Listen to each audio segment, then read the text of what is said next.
Hai, Assalamualaikum dan selamat petang. So, macam kita janjikan, kita punya live untuk petang ni, pukul 3 ni adalah dengan Aiman Amri. So, saya tunggu dia masuk and then baru kita start kita punya IG live together dengan tetamu khas. Tapi ini adalah more to autism. I don't know, saya baca juga apa yang Aiman share. Aiman pernah share pasal introvert, autism. So, berada dalam jalan yang memang saya suka, iaitu saya nak fokus banyak bidang psikologi sebagai klinikal lah, dan insyaAllah kalau ada rezeki bulan 9 ni nak sama master. pernah lah. And sometimes Ada keadaan lah kalau apa yang perlu, tapi biasanya test dia buat lah, test di mana dia tahap mana autism. Kalau contohlah dia test dulu ada sebarang apa ni ketembatutan sebarang delays lah, yang lambat perkembangan berbanding yang lain, berbanding umurnya, ataupun dia akan lihat pada perspektif sosial, perspektif pada kemahiran dia berdikari. So daripada situ dia akan mula, bila macam dah confirm macam agak-agak memang ada autism, dan dia akan proceed dengan test yang memang nak tahu autism ni tahap mana pula. Tu lagi spesifik pasal autism. So kalau nak cerita pasal ni pun, itu biasanya pakar lah yang punya part. Cuma part kita nak tahu sama ada kita patut jumpa pakar atau tak, sama ada mungkin perasaan je ke, ataupun mungkin just personality je ke, kita tak tahu kan. Just tengok sejauh mana benda tu ganggu hidup kita. Maksudnya macam tadi lah Azimah kata, sampai rasa serabut, rasa penat, rasa dengan adapting baru akhirnya dapat survive. So mungkin tu tahap yang mampu menyebabkan orang tu dah tak boleh nak berfungsi dengan normal. Sebab tu kita panggil dia sebagai disorder. Disorder ni sesuatu yang merupakan seseorang itu hidupnya out of order. Semua fungsi-fungsi basic hidupnya dia terganggu. why not Aiman cerita pengalaman atau sharing handle seorang ke atau autism, ataupun actually Aiman discover okay this person ada autism and then you find out dia dapat, and then what kind of therapy yang sesuai untuk dia, and then apa life dia sekarang, is it better ataupun sebelum ni tak boleh buat kerja, mungkin dia tak ada career ke, what kind of career yang sesuai untuk dia. Okay. Sebenarnya kalau nak kata pengalaman dari segi diagnosis tu memang tak ada lah, sebab saya tak boleh buat diagnosis.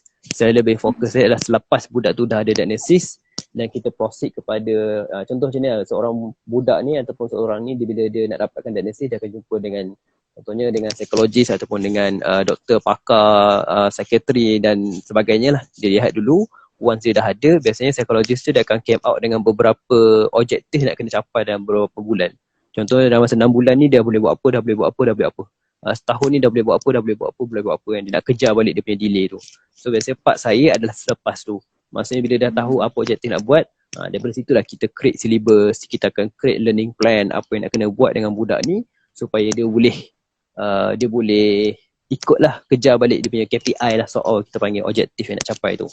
So setakat ni pengalaman saya jumpalah macam-macam budak. Ada budak yang severe autism, ada yang memang tak boleh bercakap langsung, tapi ada juga pada yang sama ada autism yang okey je. Maksudnya kita nampak macam, tak nampak macam autism. Maksudnya dia lebih Kan? dia macam level Asperger lah, Asperger syndrome. Iaitu Asperger ni adalah autism yang high functioning, di mana dia cuma affect sikit-sikit pada bahagian komunikasi, tapi dari segi repetitive behaviour dia boleh bercakap macam biasa, cuma dia mungkin ada macam spesifik minat terhadap sesuatu. Kita panggil sebagai savant syndrome, di mana dia fokus minat sesuatu dan dekat situlah dia akan buat berulang-ulang. Contohnya ada budak saya jumpa, dia minat sangat-sangat pada sistem pipe. Maksudnya bila dia masuk rumah mana-mana je, dia boleh listkan mana pipe yang lalu, mana ni, wiring lalu kat mana. Contoh macam tu lampu ni semua switch dia macam mana, warna apa semua pakai wire apa, dia tahu benda-benda macam tu. Itulah minat dia yang memang sangat-sangat. Ada juga autism yang saya tahu yang memang minat Thomas the Train. Atau yang minat didik, yang minat sangat-sangat. Dia bukan minat sekadar minat budak-budak tu, tapi ni minat yang dia jumpa sesiapa je dia akan bercerita pasal tu. Maksudnya macam dia punya dalam cerita tu, dia jumpa sesiapa je dia akan sebut lah, ni contohlah Didi and Friend. Didi ni dia ayam bakar baju biru tu, hari tu dia nyanyi lagu ni. Lepas tu dia jumpa orang tak kenal pun dia cerita juga benda sama. Sebab dia hidup dalam dunia tu dan dia memang obses pada movie tu lah, ataupun cerita tersebut. Macam-macam lah jenis autism. Sebab tu saya cakap tadi, autism ni dia spektrum, dan bila spektrum ni dia luas, dia akan cover banyak benda. Wow, that's really, kita ni macam kita tak terdedah dan kita jarang mendengar untuk autism ni. Kalau ada awareness pun saya rasa macam jarang sangat orang aware kan pasal autism ni. Is it, apa pandangan tentang Aiman, awareness tentang autism? Sebenarnya awareness autism ni dia bukan nak kata luas ke tak, susah tau. Sebab dia bergantung kepada generasi mana kita jumpa. Maksudnya kalau kita jumpa dengan mak-mak yang kawan-kawan dia ada yang autism, ataupun dia dalam komuniti yang maksudnya macam ada yang mungkin jiran yang autism, atau dekat sekolah ni ada classmate yang autism, so awareness diorang tinggi. Maksudnya diorang boleh terima tinggi dan sebagainya. Tapi bila kita campur dengan orang yang tak berkaitan, maksudnya yang belum ada exposure dengan budak-budak, contohlah kita ambil remaja ke orang dekat universiti ke, awareness pasal autism tu ada yang tak ada, ada yang tak ada. Maksudnya kalau tahu pun dia just tahu secara teori, ataupun dia tahu daripada filem-filem ke, ataupun daripada IG personality. Contohnya Adam Autism Family, kan dia banyak share pasal anak dia autism, ataupun apa ni, Zarina Zainuddin. Ataupun Zarina Zainuddin pun selalu cerita pasal apa ni, anak dia autism 2 orang tu kan. So melalui personality macam ni lah orang selalu mula dapat awareness pasal autism. Movie-movie pun dah banyak sekarang cerita pasal autism. Contohnya movie terbaru dekat Malaysia, movie Redha. Movie Redha ni dia cerita pasal anak dia ada autism dan mak dia meninggal, di mana ayahnya kena survive dalam keadaan denial yang anak dia autism. Sampai bila wife dia meninggal, barulah dia akhirnya boleh terima anaknya autism dan mula latih anaknya, dia besarkan anaknya ikut keadaan anaknya. So awareness ni dia macam pelbagai lah. Cuma risau sekarang adalah takutnya kalau dia punya awareness tu melampau. Okay. Maksudnya orang nampaknya melampau pula awarenessnya. Contohnya dia nampak budak pelik sikit je, oh ni autism ke? Padahal autism dia ada very specific keadaan yang tertentu. Tapi macam pergi mall, dia jalan-jalan, dia nampak ni budak tantrum semacam, dia terus ni autism ke ni? Dia terus assume macam tu. Dia jadi bahaya pula, jadi awareness. Dia macam dengar nama autism ni banyak sangat dekat dunia media, sampaikan dia assume budak-budak pelik sikit je terus autism. Padahal autism ni salah satu sahaja, ada banyak lagi condition yang lain ni.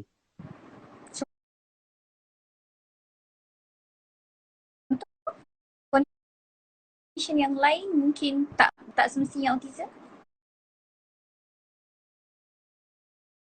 Contoh, speech delay, ADHD, dyslexia, dysgraphia, dyscalculia, intellectual disability, ataupun ada cerebral palsy ke, macam-macam jenis condition kanak-kanak berkeperluan khas dekat dunia ni. Cuma autism ni selalu yang mendapat awareness yang tinggi dekat Malaysia ni. Cuma saya risau yang saya cakap, bila takut dia terlalu awareness, orang salah faham ingat semua benda adalah macam tu. Itu yang bahaya.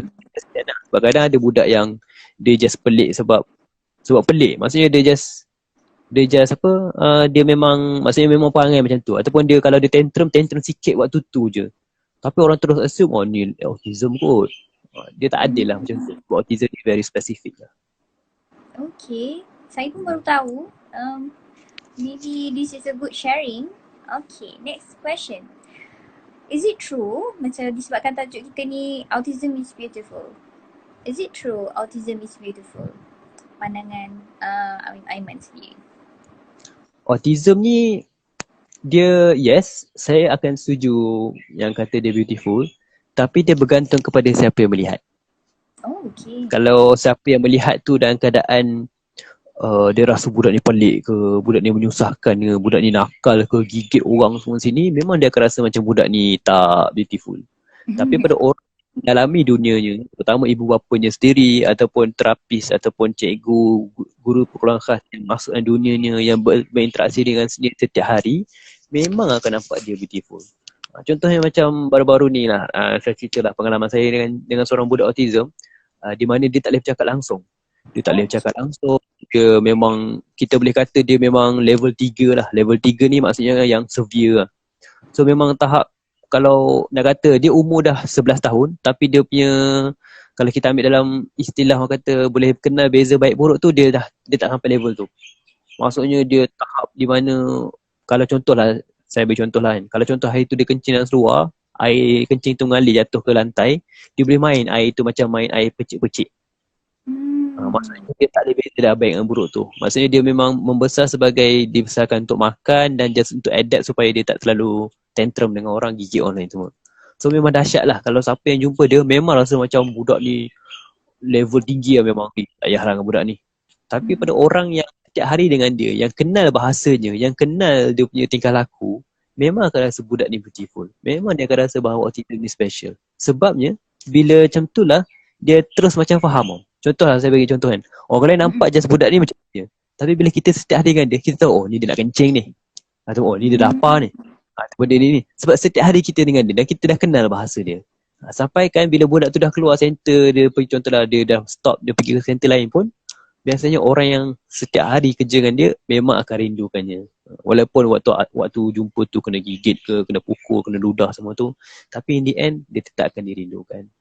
Yang penting tautan hati dia lah antara terapis dengan kanak-kanak tu sendiri.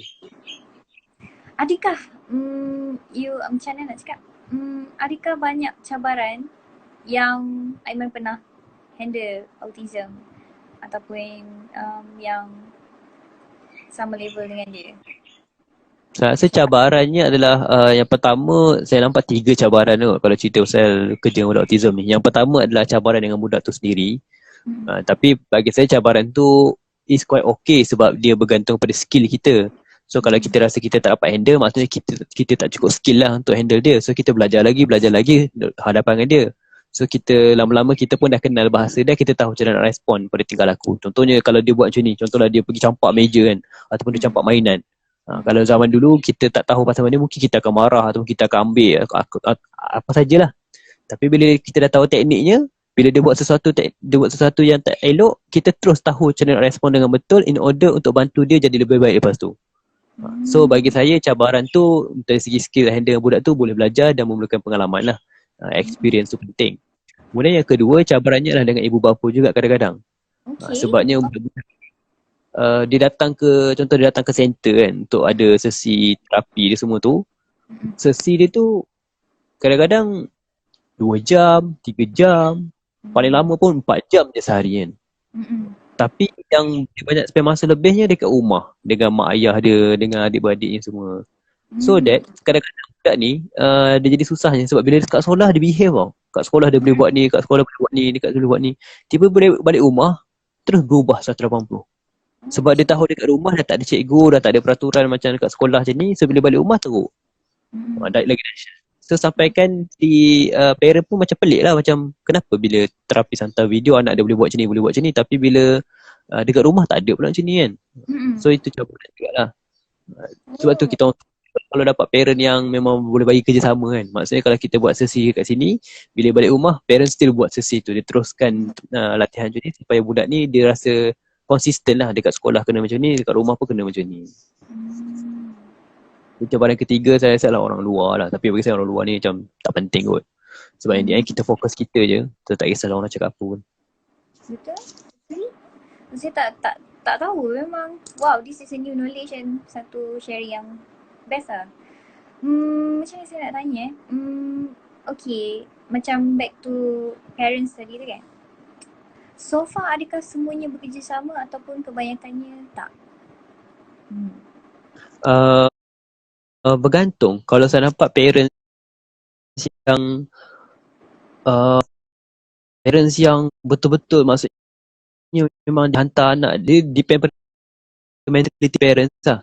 Maksudnya kalau parent yang jenis dia betul-betul hantar anak dia dan dia nak anak dia elok, dia nak anak dia boleh adapt sebagainya, kita boleh nampak reaksi dia. Maksudnya bila dia ambil anak dia tu, dia semangat nak tahu apa anak dia buat hari ni, apa yang dia boleh buat kat rumah, dia tanya apa aktiviti yang teacher buat supaya dia boleh tolong juga buat semua. Ada parent macam ni, dia betul-betul invest tenaga dia untuk tahu pasal ni. Tapi pada sama ada parent yang takkan lepas.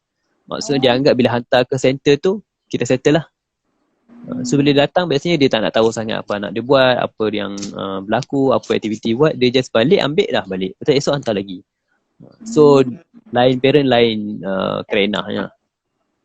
Okay, persoalan yang saya ingin tahu adalah bila treatment ni diadakan, adakah semuanya sembuh ataupun actually dia kurang agresif ke in terms of attitude and behaviour?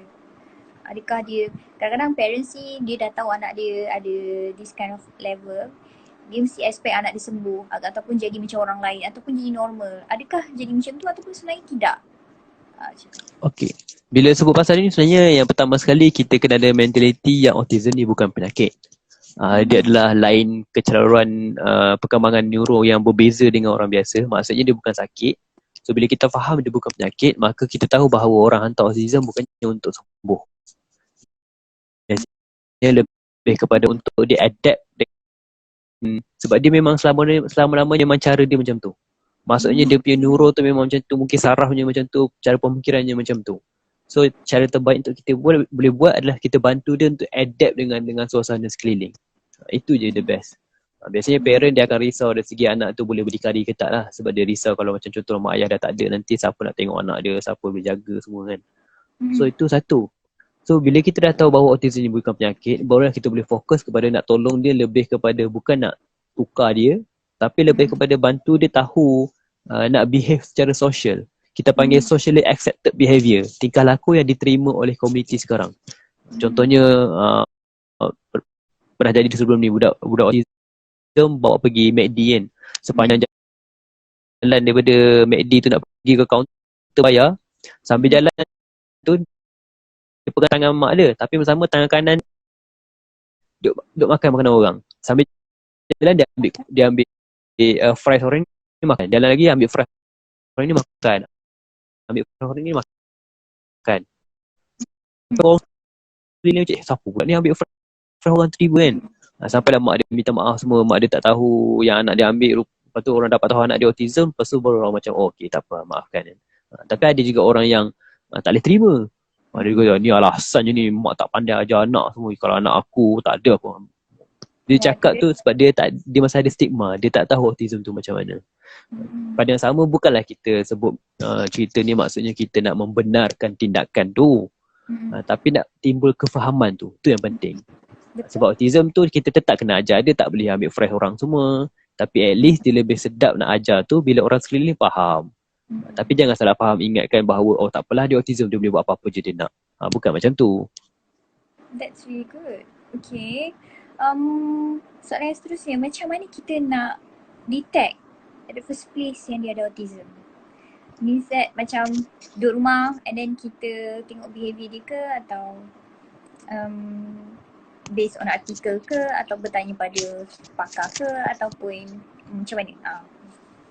Okay, sebenarnya bila nak tahu simptom-simptom budak ni autism, kalau bagi parent tu sendiri, antara yang dia boleh buat adalah yang pertama dia boleh buat ujian MCHAT. MCHAT ni MCHAT. Saya lupa stands for Modified Checklist Autism in Toddlers. Saya lupa dah MCHAT, boleh google lah. MCHT. So itu adalah MCHAT. So itu yang pertama. Yang kedua, kita lihat pada simptom-simptom tersebut. Maksudnya kita mungkin dah suspek budak ni autism, biasanya dia boleh detect bila umur. Kalau macam kat Malaysia, kita KKM, kita ambil minimum umur boleh detect sama ada umur 1.5 tahun dan ke atas. Maksudnya 18 bulan lah. Kalau ikut yang betul-betul nak bagi diagnosis, sesuainya lah umur 3 tahun ke atas. Cuma 1.5 tahun ke atas tu lebih kepada kita nak tahu kemungkinan simptom-simptom dia ada.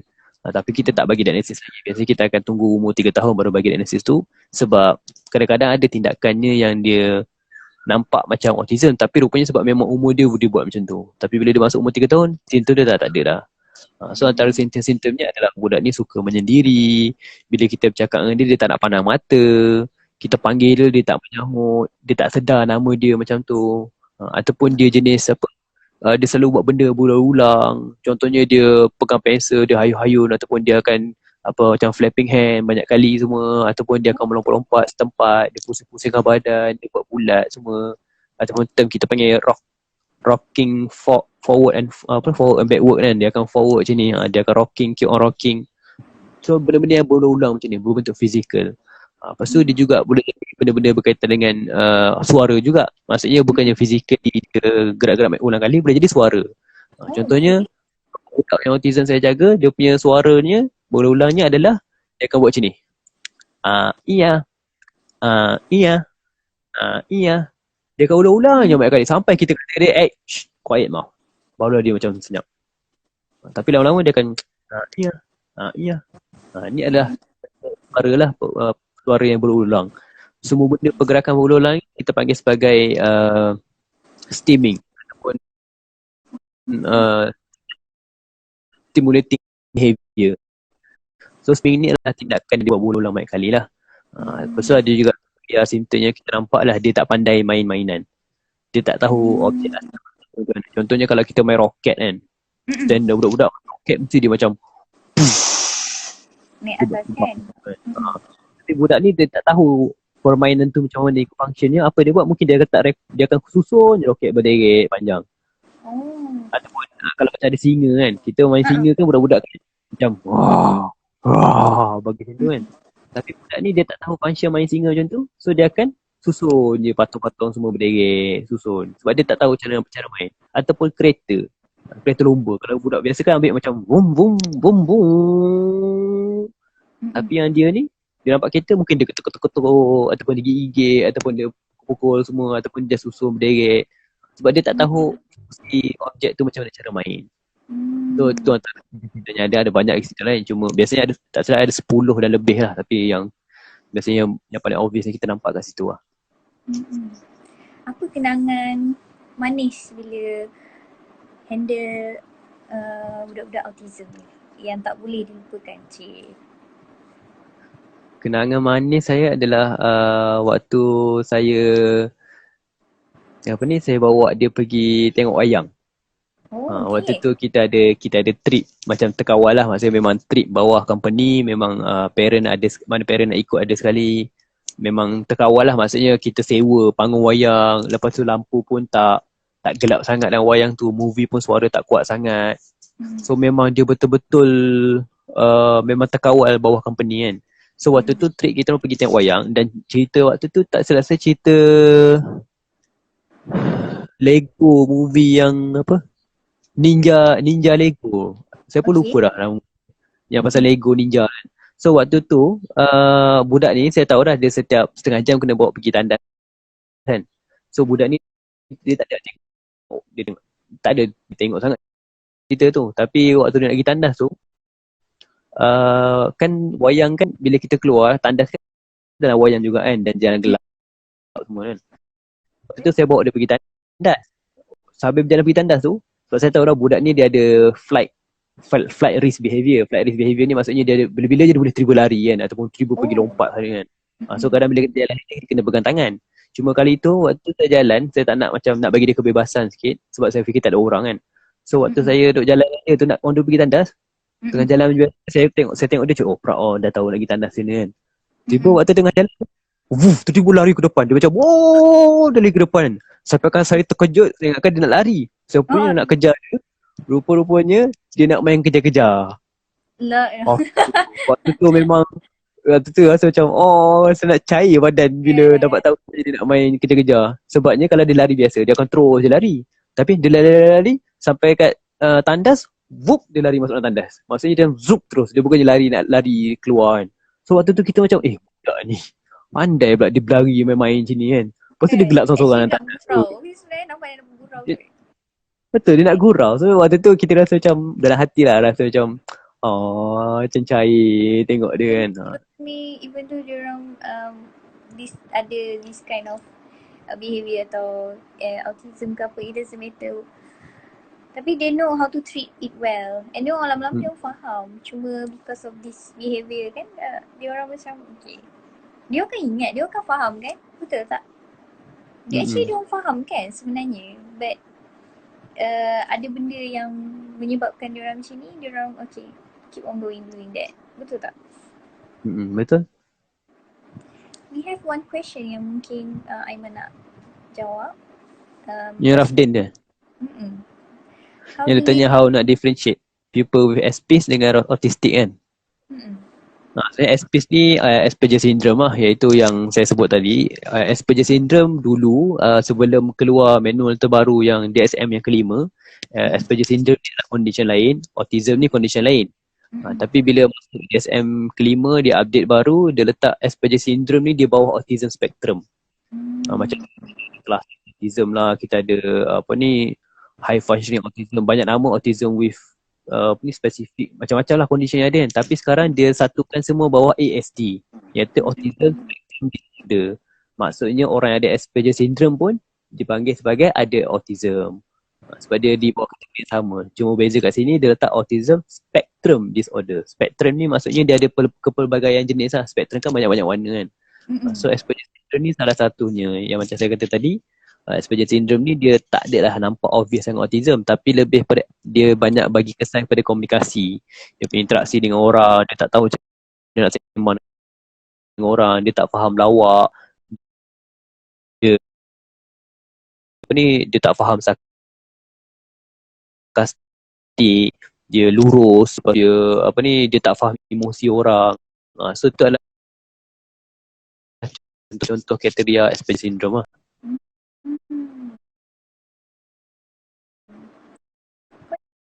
Nice. Actually ada soalan yang tadi tu kan. Syah Nadina Ramli, boleh explain semua pasal psikologi? Wow, saya nak tahu sangat. Dan tak perlu detail, just what do you think about psychology? Sebab saya kenal Aiman ni, you know, you from engineering and then out of sudden di psikologi, maybe boleh cerita. Pernah cerita dengan siapa tak pasal benda ni ataupun tak pernah? Sebenarnya saya belajar psikologi ni sebab minat tau. Sebab saya perasan bila saya kerja engineering dulu memang best.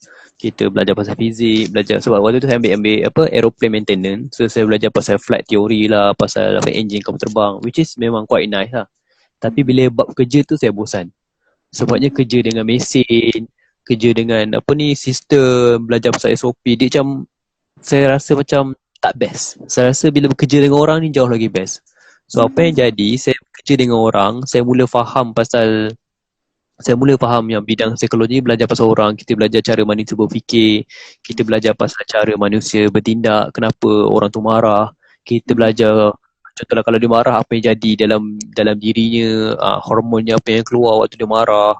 Lepas tu kenapa benda tu boleh buatkan mood dia tak baik. So macam dia theory of emosi tu pula sendiri. So bila belajar pasal ni saya rasa quite nice lah. Benda ni memang seronok. Sebab dia buat kita faham pasal diri sendiri. So bila nak faham psikologi ni adalah sains, di mana sains ni mempelajari cara manusia berfikir dan belajar dia punya tingkah laku.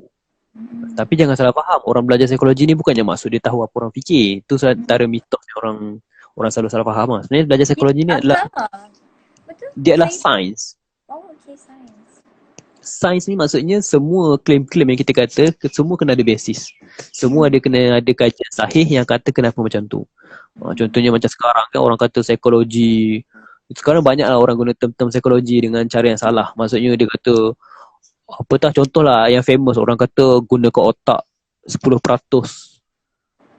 Manusia guna otak 10%, so kita masih ada 90% yang tak guna. Itu pun antara mitos-mitos yang famous juga lah. Lepas tu kata otak kiri kanan. Kalau otak kanan ni orang yang sistem teori ataupun kritikal, tapi orang otak kiri ni kreatif semua. Itu pun salah satu mitos yang famous juga dalam saya baru tahu. Saya tak tahu benda tu mitos. Saya quite ramai orang tak lah benda tu. Itu mitos sebenarnya. Mitos. Terima kasih Aiman membetulkan. IG hari ni sangat baru. Semalam saya belajar IG dengan Indian people pun benda yang baru. Okay. So nak go to the question ataupun question saya? Tak kisah, mana-mana okey je. Alright, sebelum saya go to question komen ni, apa membezakan psikologi di luar negara dan di Malaysia? I know you take psychology in UK. It's maybe, you know what, my friend ambil psychology in OUM. It must be a difference between UK or Malaysia. Saya pun tak berani cakap sebab saya pun tak pernah ambil psikologi kat Malaysia. Tapi berdasarkan apa yang saya percaya dan berdasarkan apa yang saya tanya kepada kawan-kawan, majoriti psikologi kat mana-mana pun dunia ni semuanya mesti berasaskan sains. Maksudnya setiap claim tu mesti ada bukti yang kukuh. Maksudnya research ni siapa yang kata. Kalau contoh orang kata dia macam contohlah teori emosi ni adalah benda ni berlaku macam ni. Contohnya kalau orang marah ni sebab macam ni, dia mesti ada kajian sahih yang buktikan benda tu sebab memang ada orang test, ada orang buat kajian eksperimen pasal tu dan memang sebab dia macam tu. Tu saya percaya mana-mana psikologi kat dunia ni pun semua mesti berasaskan teori macam tu. Cuma tambahan kalau saya perasan kat Malaysia, contohnya macam UIA kan, saya perasan modul-modul silibus diorang banyak yang dikaitkan dengan Islam juga. Contohnya psycho-spiritual, dia kaitkan dengan psikologi, kaitan dengan psikologi dalam Islam, tokoh-tokoh Islam yang dalam dunia psikologi. So benda-benda tu mungkin tambahan ekstra mengikut lokaliti kawasan lah. Macam saya dulu sebab saya ambil dekat UK, dan bila kat UK ni memang, orang UK ni memang pure research. Maksudnya dia, macam mana, memang dia penting betul research. Memang ketat lah, sistem disiplin research akademiknya sangat tinggi. So memang everything agak scientific dan dia kurangnya faktor-faktor agama macam tu. Maksudnya dia kurang faktor-faktor yang di luar, maksudnya kita kata sains lah, benda yang empirical studies, yang kena ada bukti, yang boleh dikira, boleh diukur dan sebagainya. Tu saya nampak beza lah. Cuma Malaysia pun saya percaya macam tu juga. Cuma saya kata dia ada tambahan-tambahan dari segi lokaliti kawasan tadi. Macam tu lah saya nampak. Bagus lah. You sharing pasal ni, maksudnya kelebihan belajar di Malaysia sebenarnya modus Islamik lah. That's really nice. Tapi apa pun, walaupun Aiman belajar kat UK, Aiman boleh buat perbezaan between overseas punya level dan Malaysia punya level. It doesn't matter, right? It's still ilmu kan? Betul. Yes. Okay, kita pergi yang Wani Wahab ni. Macam mana untuk ibu bapa yang ada anak-anak autism, kadang-kadang mereka penat dan perlukan sokongan moral. Apa yang boleh mereka buat untuk bantu diri mereka juga? So parents, mungkin saya cakap jujur lah, saya pun ada kenal kawan yang ada anak dia autism. Sometimes they lost, macam sometimes they give up untuk jaga anak dia sendiri, you know. So pandangan Aiman tentang ni. Okay, ibu bapa yang ada anak autism ni memang ibu bapa yang kuat lah, sebab dia punya challenging tu memang lain lah, berbeza dengan anak biasa. Sebab anak biasa pun still ada challenge juga. Cuma yang autism ni challenge lain, yang susah kita nak jumpa, yang macam kelas-kelas parenting pun kebanyakannya susah nak apply. Sebab autism ni dia memang kena kelas lain pula. So biasanya cabaran macam ni, nasihat kita parent kalau memang bagi yang penat, yang pertama sekali yang perlukan sokongan moral, it's really helpful kalau parent ni join mana-mana support group. Support group, contohnya Persatuan Autism Muslim Malaysia ataupun High Functioning Autism Malaysia, atau apa-apa saja support group yang ada, at least dia rasa macam lagi dekat tau. Macam lagi rasa lagi seronok, dia rasa macam dapat berjumpa dengan kawan-kawan yang sama, berkongsi cerita. Contoh kalau macam dia sembang dengan mak-mak lain kan, contohlah ini cerita pengalaman dia, anak dia macam ni, yang parent yang ada anak autism macam tak boleh nak relate. Macam dia cerita pengalaman anak tantrum, lepas tu bila dengar orang cerita bagi respon macam macam tak kena, macam tak masuk lah. Sedangkan tantrum autism ni lain dengan tantrum budak-budak biasa kan. So bila dia dalam support group, sama-sama berkongsi cerita, sama-sama ada pengalaman yang sama, jaga anak autism juga. So dia at least dia rasa macam dia belonging. Dia macam ada community yang ada juga yang faham aku. Bukan aku seorang je kat dunia ni. So nasihat saya untuk parents ni, join lah support group because it's really helpful. Lepas tu pada yang sama, jangan lupa keep on terus belajar teknik-teknik atau skill-skill untuk berhadapan dengan anak autism. Benda ni banyak dekat internet, boleh baca dalam page-page yang sahih, ataupun boleh Google dan YouTube, kadang-kadang ada cerita belajar skill-skill macam ni. Tapi skill-skill ni sebagai tambahan je lah. Sebab kalau nak betul-betul belajar bab ni, memang kena ambil bidang tersebut. Tapi biasanya geng-geng pakar dia berkongsi dekat YouTube ke, dekat artikel. Even macam page kami pun, saya punya tempat kerja tu, Jiwa Damai tu pun selalu juga share-share poster-poster infografi yang berkaitan dengan anak autism, pasal ADHD. Benda tu boleh apply juga. Wow, that's really good advice. Group support. Okay, saya nak tanya question. Apa bila diorang dah besar kan, mesti diorang ada benda nak kena cari macam kerjaya, ataupun Aiman pernah tengok siapa-siapa orang yang Aiman pernah jaga, akhirnya ada career, berkahwin. Diorang ada masa depan tak? Tu persoalan dia. Sebenarnya autism ni dia bergantung macam saya kata lah, sebab dia spektrum tau. So susah kita nak cerita sama ada dia boleh ke tak. Sebab in the end dia case by case basis. Dia mengikut pada individu autism tu tersebut. Sebab saya pernah jumpa autism dewasa yang dah berkahwin, ada anak semua. Tapi memang isterinya, anak-anaknya pun cakap benda sama lah. Di mana dia kata ayahnya perangai kadang pelik sikit. Yang isteri pun sebab dah tahu isteri dia tahu suami dia autism, dan isteri tu boleh terima hakikatnya, dan dia belajarlah cara berkomunikasi dengan autism macam mana. So ada je autism yang macam tu. Maksudnya dia still boleh hidup, boleh kerja sendiri semua. Cuma bezanya kalau kita ambil spesifiknya autism yang lain. Sebab spektrum dia luas kan. So macam-macam jenis autism. So kalau autism yang jenis memang dah besar umur panjang pun still lagi tak dapat nak kerja sendiri. Contoh macam budak yang saya jaga umur dia dah berapa? 15 ke 16 dah sekarang. Lebih kurang lah. Waktu saya jaga tu dia umur dia 11. So benda tu 3 tahun lepas. So 14 lah. 14 ke 15. So dia di mana dia masih lagi tak masuk sekolah biasa. Dia masih lagi sekolah autism dan dia belajar pada skill-skill biasa dalam hidup. Maksudnya skill untuk at least dia tahu nak kira barang, tahu nak mengemas, tahu nak ni semua. Sebabnya itulah persediaan mak ayahnya supaya dia boleh survive, boleh bekerja sendiri nanti.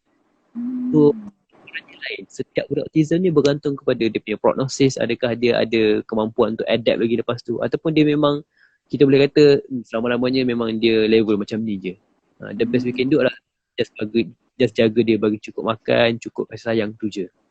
So memang macam apa lah, nak kata mana satu pun, satu autism ni cabaran dia berbeza. Sebab setiap ibu bapa yang ada anak autism pun dia situasi berbeza. Autism ni sendiri adalah satu spektrum. Sebab alang-alang tu ada orang tanya kan, so does meaning that spectrum tu referring to emotionally challenged or socially challenged? Dia tak semestinya. Maksud saya spektrum kat sini, maksudnya dia boleh jadi keadaan yang sama tapi dengan cara berbeza. Contohnya, dua-dua budak autism ada repetitive behaviour, tingkah laku yang berulang. Tapi budak yang pertama ni tingkah laku ulang-ulangnya adalah dia suka flapping hand-nya. Dan bila tu dia kena fokus buat kerja, dia akan fokus buat kerja. Budak yang kedua mungkin bukan flapping hand, mungkin dia akan suka hayang kaki. Tapi sampai tahap hayang kaki ni sampai tahap dia tak boleh berfungsi langsung. Tak boleh nak berjalan, bawa pergi mana-mana sebab dia nak hayun je. Ataupun dia akan hayun badan. Itu baru pada repetitive behaviour. Dia punya tahap kelainan tu sendiri pun dah berbeza. So spektrum ini sebagai spektrum sebab dia terlalu luas dan dia tak ada satu definisi yang jelas. Yang spesifik autism ni macam ni. Sebab dia berbeza. Macam contoh kita ambil Down syndrome kan. Down syndrome tak sama. Down syndrome ni dia macam very specific. Dia ada kriteria secara fizikal ni macam mana. Bentuk mukanya kebanyakannya ada certain bentuk mukanya yang boleh kenal ada Down syndrome. Dia spesifik.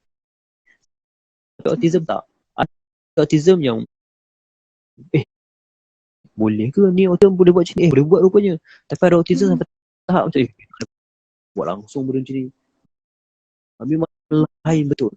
Sebab ni untuk faham autism ni lain. So kalau kita kenal seorang budak autism dan jumpa budak autism yang lain, kita akan rasa macam kenapa lain? Macam tak sama pun. Memang tak ada langsung sama. That's cool. Okay, kita ada soalan daripada P. Boleh tak nak tahu pasal alexithymia? Macam ni saya nak sebut dia? Alexithymia? Alexithymia ni bukan dia bawah kepakaran saya dan saya pun tak berani nak komen panjang pasal dia. Minta maaf. Terima kasih soalan. Saya pun nama dia. Saya pun tak nak sebut. Jannah Jafri. Nak tanya, ada kaitan dengan skizofrenia dengan histeria? Apa maksudnya tu? Skizofrenia dengan histeria ni topik pasal kecerahan mental lah, mental disorder. Di mana skizofrenia ni merujuk kepada seseorang yang dia ada mula delusion, hallucination dan juga dia mula ada negative and positive symptom menyebabkan dia mungkin nampak benda orang yang tak nampak, dia dengar benda orang tak dengar ataupun dia percaya benda yang tak ada bukti. Skizofrenia ni topik pasal mental disorder, dia keluar daripada autism lah.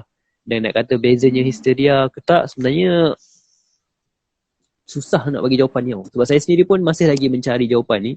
Cuma setakat yang saya jumpa jawapan daripada Dr. Zul Azlin. Dia seorang sekretaris dekat hospital. Sekretari Hospital Putrajaya. Yes, Hospital Putrajaya. Dekat saya pun yes, dekat kan. Aku boleh pergi sana tanya dia.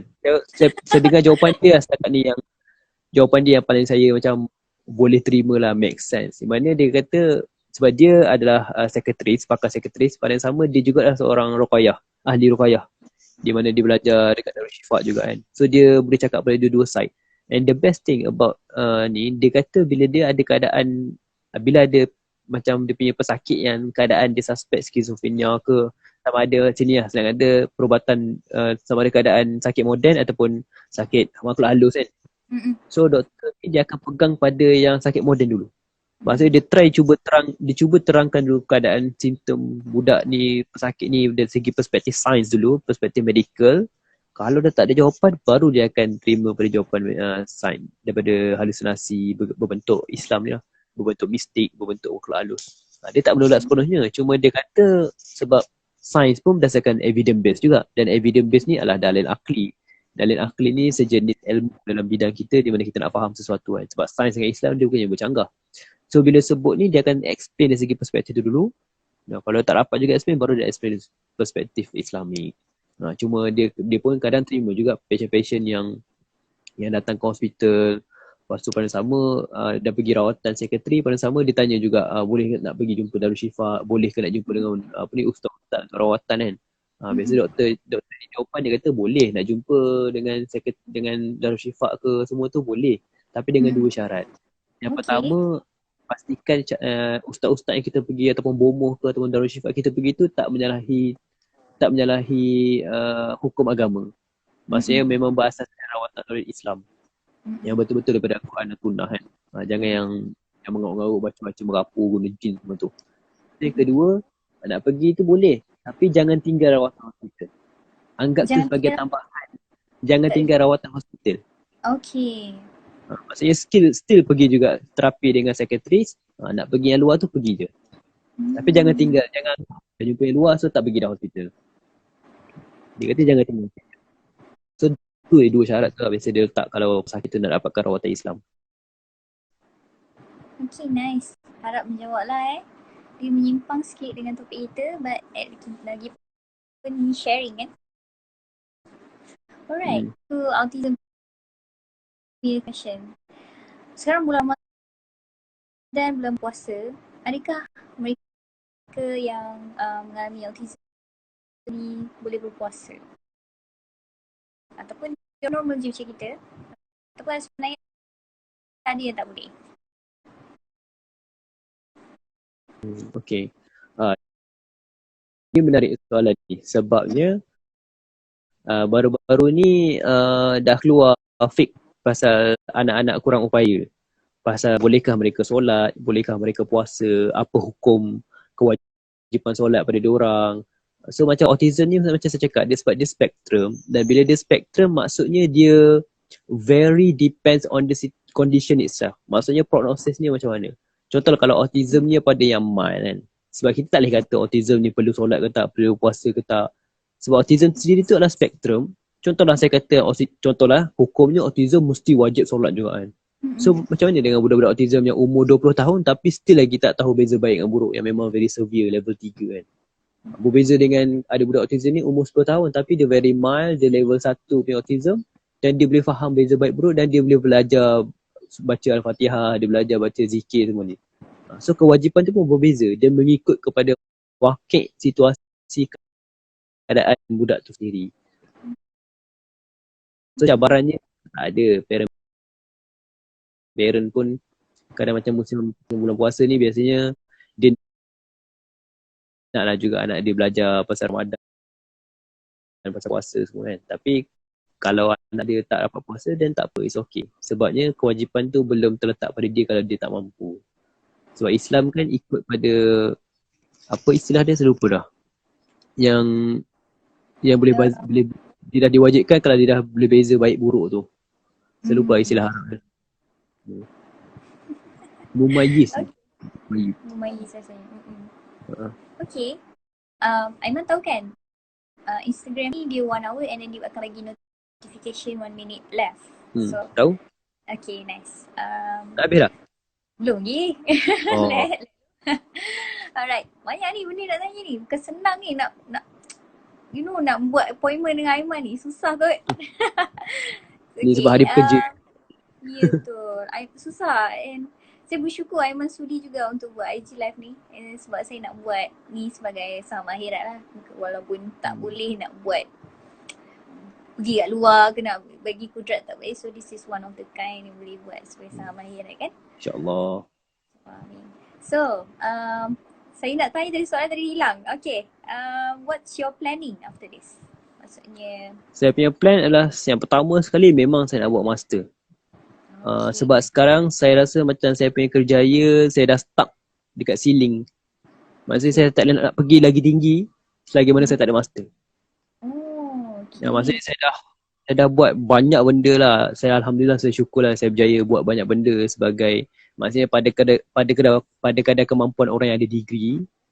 Tapi kalau saya nak lebih lagi, nak go deeper into this, contoh macam saya kata tadi kan, dengan budak autism saya boleh kerja dengan orang, tapi saya tak boleh nak buat diagnosis, tak boleh nak buat assessment dengan orang. Sebabnya in order to do that, you need to have the master in clinical psychology. So kalau saya go further dalam saya punya laluan kerjaya sekarang, contoh learning path, career path sekarang, memang saya perlukan ambil master tersebut. So insyaAllah saya nak masuk master lah bulan 9 tu langkah pertama saya lah. Harap-harap dapatlah cukup. Macam mana pula dengan penulisan buku? Dari segi penulisan buku, buku terbaru pun dah keluar dah, buku pendiam, Saya baca pasal introvert. Mungkin Aiman tak tahu. Dia beli. Oh, baca dah? Ya. Saya pun tak baca habis. Oh, ya ke? Dia nak menipu sangat.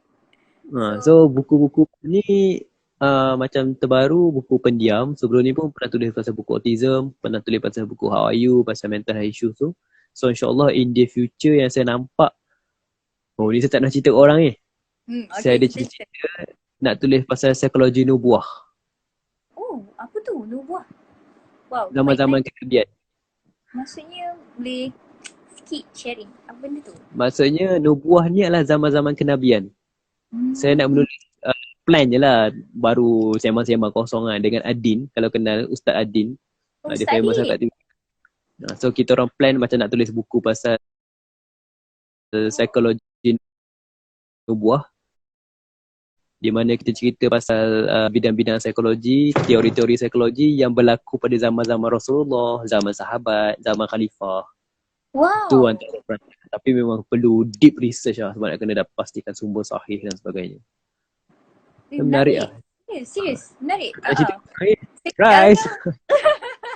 IG live dah ada semua orang dah dah. So ni lah pertama kali saya sebut Real in Public. Amin. Wow. Nanti kan dah plan, dah launch, saya nak beli satu, okay? InsyaAllah. Harapan. Apa lagi dia nak cakap? Okay. So ini soalan-soalan personal lah orang nak mengenali Aiman. Kita tadi banyak cakap pasal autism kan. Aiman ada anak kan? So apa pandangan Aina pula Aiman. Apa pandangan Aiman bila ada seorang anak ataupun kita ada anak, bila kita menjaga anak-anak yang ada golongan macam ni, autism ni, apa perasaan melihat anak?